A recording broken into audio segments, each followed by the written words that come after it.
L-istoriku veteran Ingliż David Attenborough iċċelebra 98 sena tiegħu fit-8 ta' Mejju. I mean, the marvelous thing about the natural world is that it's so varied. And, I mean, everybody thinks, and quite rightly, I mean, chimpanzees, fascinating. But so are snails, Ix-xandar li beda jipproduċi sensiela ta' dokumentarji dwar l-annimali slavaġ u eżotiċi fuq it-televiżjoni. Meta x-xandir kien għati xandar black and white, eduka ġenerazzjonijiet ta' segwaċi bistejjer dwar li vjaġġar b'rapportaġġ madwar il-kontinenti. Tarif imprezzabbli dwar l-ispeċi u kif jaddattaw għall-ambjenti tagħhom, b'enfasi fuq il-perikli tal-estinzjoni għall-ispeċi li huma medda.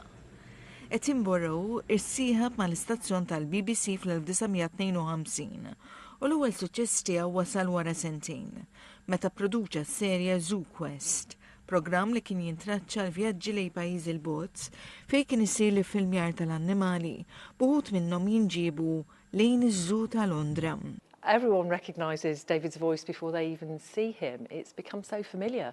And again, not just in the UK, but around the world.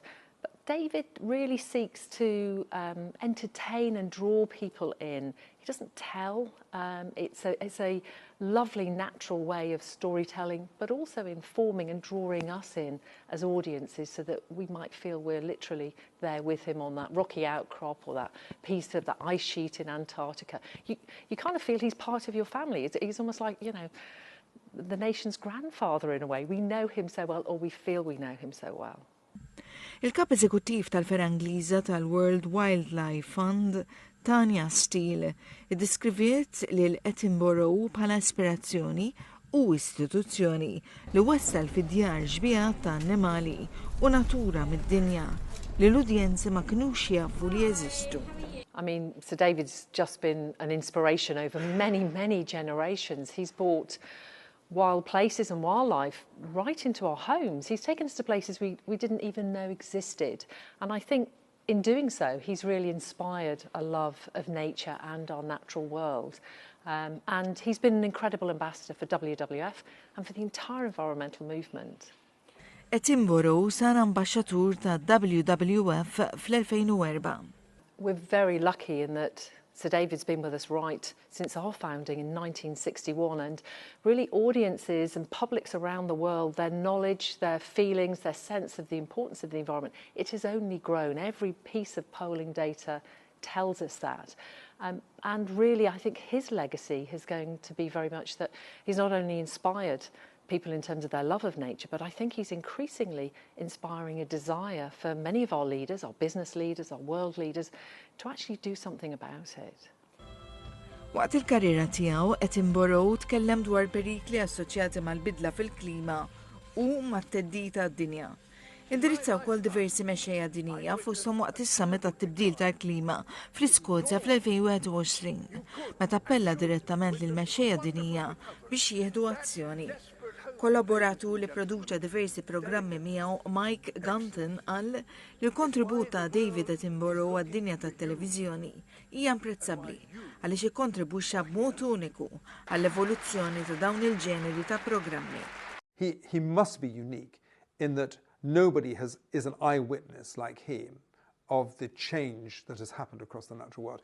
Often because he's been back to the same places and seen them in 1950, seen them in 1970, seen them in 1990, seen them in 2010.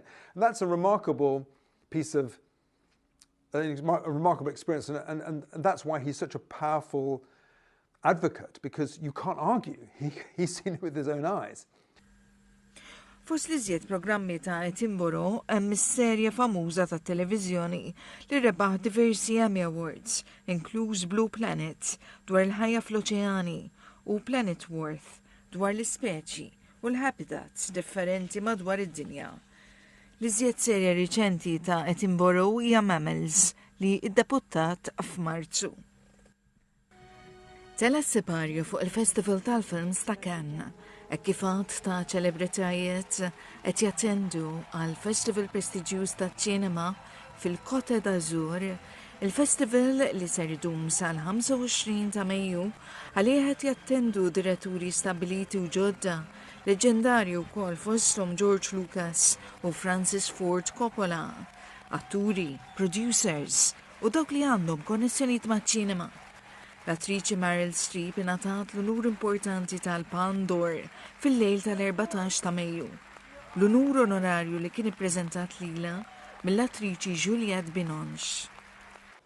You change the way we look at women. In the cinema, you change the way we look at women in the cinema world. And also helping us to look at ourselves differently. Streep intlaqat b'ċabċib li dewa mal-folla. Rikonoxximent evidenti u ammirazzjoni għal waħda mill-iżjed atturi rispettati f'Hollywood. Blista ta' films li rebħu għaxieren ta' awards, Oscars u nomini prestiġjużi. Fosthom The Deer Hunter, Manhattan, Kramer vs. Kramer, The French Lieutenant's Woman, Sophie's Choice, Silkwood, Out of Africa, Heartburn, A Cry in the Dark, Postcards from the Edge, Defending Your Life, Death Becomes Her, The River Wild, The Bridges of Madison County, Adaptation, The Manchurian Candidate, Fantastic Mr. Fox, August, Osage County, Ricky and the Flash, u The Post, Little Woman, Mamma Mia u The Iron Lady. Il-film li ddebutta fil-Grand Theatre Lumiere huwa l-kumedja Franċiża The Second Act, bis-sem tal-atturi Lea Seydoux u Vincent Lindon, maħdum minn idejn id-direttur Quentin Dupieux. Film ewlieni li kien hemm stennija qawwija għalih u li ddebutta f'Cannes huwa Megapolis tad-direttur Francis Ford Coppola. Il-produzzjoni li għaddejja għal deċenji, kważi 30 sena. Dan il-film possibilment huwa l-aħħar film tad-direttur leġendarju. Huwa wkoll film li ffinanzja huwa stess, mis-sem tal-attur Adam Driver, li jinterpreta l-irwol tal-perit idealistiku, li jrid jibni mill-ġdid lil New York wara li krollat għal forzi distruttivi. Il-kritiku tal-Hollywood Reporter għal il-film minnu nnifsu huwa enigma.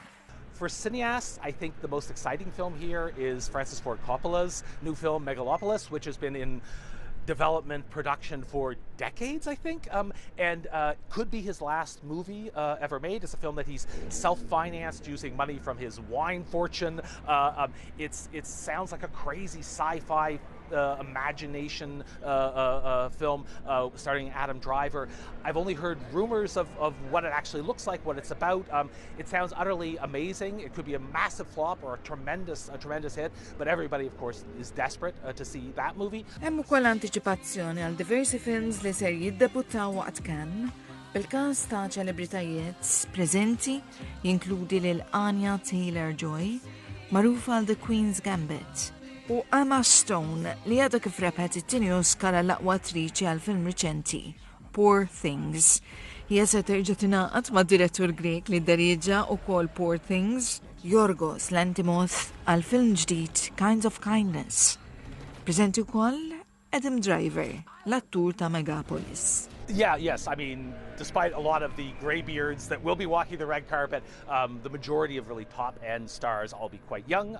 Selena Gomez is going to be here for the first time, I believe, walking the red carpet. Anna Taylor-Joy, who's the star of the Furiosa Mad Max film, will be here. Emma Stone will be here. We're going to have sort of a huge number of sort of top-end, young actors and actresses who will be walking the red carpet. Adam Driver, of course, he's been here many times before. Maybe is not the youngest, but definitely is still on that sort of top tier of stars. And I mean, Cannes likes to pride itself that it can really bring the creme de la creme to the red carpet and get the fans screaming. And I think this year they're going to be proven right again. Iżda mhux kollox huwa ward u żgħar. Il-ġurnal influenti Le Figaro irrapporta li l-organizzaturi daħlu tim speċjalizzat fil-komunikazzjoni dwar il-possibilità li jkun hemm żviluppi konnessi ma' 10 persuni li qegħdin ikunu akkużati b'abbużi sesswali. Dawn inkludu l-attur leġendarju Franċiż Gérard Depardieu li kien arrestat b'konnessjoni ma' abbużi sesswali kontra żewġ nisa f'każ li seħħ allegatament fl-2014 u f'każ ieħor fl-2021. Skont Le Figaro, uħud mill-films jistgħu jkunu rtirati Fil-waqt li wħud minn dawk akkużati possibilment mhumiex ser jitħallew jagħmlu deritt. Hemm ukoll kwistjoni dwar possibilità ta' strike minn sezzjoni tal-ħaddiema tal-festival. It's very interesting this year because in terms of the films at the festival, people are really excited. There's a lot of really big movies coming this year, a lot of interesting directors and a lot of sort of classic Cannes-style films coming. People are really excited about that. But there's an odd feeling this year because there's an expectation that there could be a major strike among festival workers, which could shut down the festival before it even gets started. And then there are some reports or rumors that we could have a wave of Me Too accusations against some of France's biggest stars, some of them who might be appearing in film festival films this year. So the combination of being excited about the films and being concerned about disruption and maybe criminal allegations, that's combining into a very weird mood this year. Intant il-membri tal-ġurija tas-77 edizzjoni tal-Festival tal-Films ta' Cannes ser jitmexxew mid-direttriċi Amerikana Greta Gerwig. Fil-2023 iddiriġiet il-film Barbie. Il-membri tal-ġurija jinkludu wkoll kittieba, torka u fotografa Ebru Ceylan, l-attriċi Amerikana Lily Gladstone, l-attriċi Franċiża Eva Green, id-direttriċi Labaniża u kittieba Nadine Labaki, id-direttur u kittieb Spanjol Juan Antonio Bayona, l-attur Taljan Pier Francisco Favino, id-direttur Ġappuniż Hirokazu Kore Ada u l-attur u producer Franċiż Omar Sy. Il-koll ser iservu bħala membri tal-ġurija.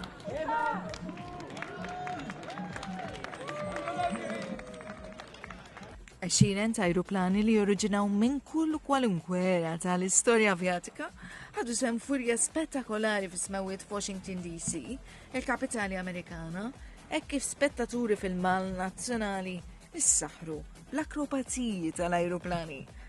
Avveniment li kommemora l-85 sena mitwaqqif tal-Assoċjazzjoni tas-Sidien u l-bdoti tal-ajruplani. 6 gruppi mill-gruppi tal-Avjazzjoni Ġenerali telqu minn Frederick f'Maryland, ftit qabel nofsinhar, u taru fuq ix-xmara Potomac, waqt li taru wkoll qrib monument importanti qrib DC li jinkludu l-Monument Lincoln u l-monumenti ewlenin f'Washington. Il-wirja tal-ajru bdiet bl-ajruplani mill-era debija tal-avjazzjoni fis-snin 20 u 30 u ntemmed bl-ajruplani li jinkludu l-Piper 700 Fury li huwa kapaċi jinżel b'mod awtonomu. It-titjiriet minnu lejn l-Ajruport Nazzjonali ta' Reagan ingħalqu waqt il-wirja. Bispazju fuq Washington DC jieqpa' affettwat mill-attakki tal-11 ta' Settembru tal-2001.